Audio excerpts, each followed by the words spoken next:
Quiet on the set, please. Hello, test, 1, 2, testing. Captain, we're ready to get started. Just take a seat over there.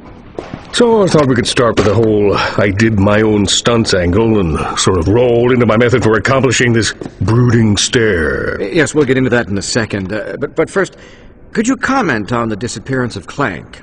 Oh, right. Little guy. What do you want to know about him for? You've got El Numero Uno superhero right here. Look at that, huh? There's your superhero.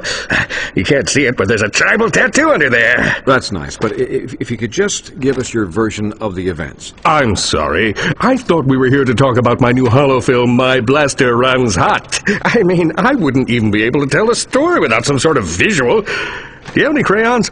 We'll add in the visuals. All right. It began a couple of years ago. I was manning my post as chief volunteer at the Planetary Defense Center when a deadly space armada began attacking Metropolis. Naturally, I could have handled the matter myself, but I was compelled to escort a group of underprivileged orphans to safety. I contacted Ratchet and Clank and deputized them to act in my stead. We soon learned that a vile tyrant named Percival Tachyon had amassed a large army and set his sights on destroying the galaxy's thriving Lombax population. Ratchet is the only Lombax. Are you sure? Pretty sure, yeah. Huh. Anyway, Tachyon was after a device that would enable him to bring back a banished race of creatures known as Cragmites. Little did he know, a mysterious race known as the Zoni were giving Clank new abilities, including laser arms. But they were doing more than just giving him abilities, weren't they? Well, there was something about premonitions and yada yada yada, but the heart of the story is here with old CQ. Using my keen intellect and deceptive skills, I planted myself within the Emperor's ranks and tracked down the Dimensionator. Which you promptly delivered into the hands of Tachyon, enabling him to release the Cragmite Scourge. A mere bump on the road to victory, my friend. We still destroyed Tachyon, banished the Cragmites, and saved the galaxy.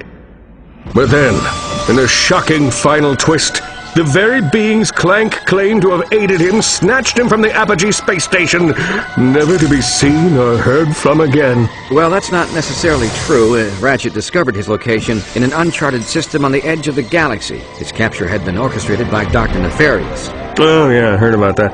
I, of course, was on the set for my new holo film, My Blaster Runs Hot, which, by the way, you have yet to ask about.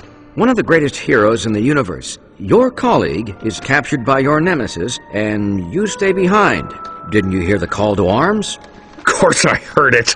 But when you get to be as big as me, you have to let a few of those babies go to voicemail, you know?